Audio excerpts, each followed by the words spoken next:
جیسے کہ ہم کسی کو دعوت دیتے ہیں دین کی، تو اس وقت ہمارا انداز کیسے رہنا چاہیے؟ کیونکہ کئی بار ایسے ہوتا ہے کہ ہم کچھ بحث ہو جاتی ہے آپس میں، تو ہماری آواز مطلب تیز ہو جاتی ہے، جس سامنے والا اس چیز سے ہٹ جاتا ہے، مطلب سننا پسند نہیں کرتا، تو ہمارا انداز کیسا ہونا چاہیے؟ دیکھیے اللہ رب العالمین کا فرمان ہے اس بارے میں کہ ادعو الی سبیل ربک بالحکمت والموعظۃ الحسنہ۔ اللہ رب العالمین نے دعوت کے کام میں حکمت کے اسلوب کو اختیار کرنے کا حکم دیا ہے۔ دعوت کا کام حکمت سے ہونا چاہیے، اور حکمت کا کوئی خاص ڈیفینیشن نہیں ہے۔ حکمت یہ جگہ کے اعتبار سے، افراد کے اعتبار سے، حالات اور ظروف کے اعتبار سے اس کا طریقہ بدلتا رہتا ہے۔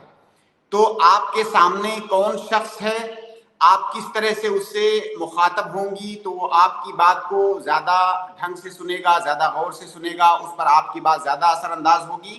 تو یہ اس بات پر ڈیپینڈ کرتا ہے کہ حالات اور ظروف کیسے ہیں، سامنے والا شخص کون ہے، مسئلہ کیا چل رہا ہے۔ تو بہرحال انداز ایسا ہونا چاہیے جس سے سامنے والا متنفر نہ ہو، آپ کی بات کو وہ غور سے سنے اور آپ کی بات کا اثر ہو اس کے اوپر۔ اس کو حکمت کہا جاتا ہے۔ تو حکمت کا اسلوب یہ افراد کے اعتبار سے، مخاطب کے اعتبار سے، حالات اور ظروف کے اعتبار سے، مسائل کے اعتبار سے بدلتا رہتا ہے۔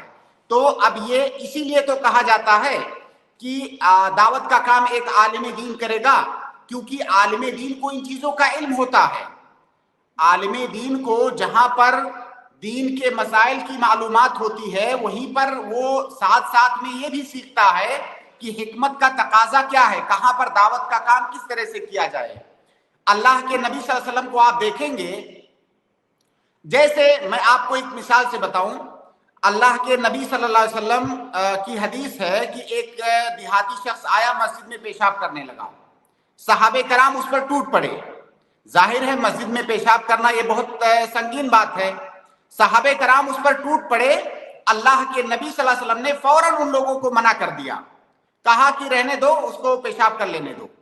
جب وہ پیشاب کر چکا، اللہ کے نبی صلی اللہ علیہ وسلم نے اس کو اپنے پاس بلایا اور اس سے کہا کہ دیکھو یہ مسجد ہے، اللہ کا گھر ہے، یہ عبادت کے لیے ہے، اس میں یہ سب کرنا غلط ہے۔ اللہ کے نبی صلی اللہ علیہ وسلم نے اس طرح سے اسے سمجھایا، اسے ڈانٹا نہیں، اور نہ ہی صحابہ کرام کو اسے ڈانٹنے دیا۔ کیوں ایسا کیوں کیا؟ اللہ کے نبی صلی اللہ علیہ وسلم نے یہاں پر حکمت کا اسلوب اختیار کیا، کیونکہ وہ ایک دیہاتی شخص تھا، ابھی ہو سکتا ہے اسلام میں بھی نیا نیا داخل ہوا ہو، اور اس کا تعلق کسی دیہات دور دراز کے علاقے سے تھا، اس کو یہ ساری چیزیں، تہذیب والی چیزیں اسے نہیں پتا تھی۔ تو اس لیے اللہ کے نبی صلی اللہ علیہ وسلم نے اس کے ساتھ یہ اسلوب اختیار کیا۔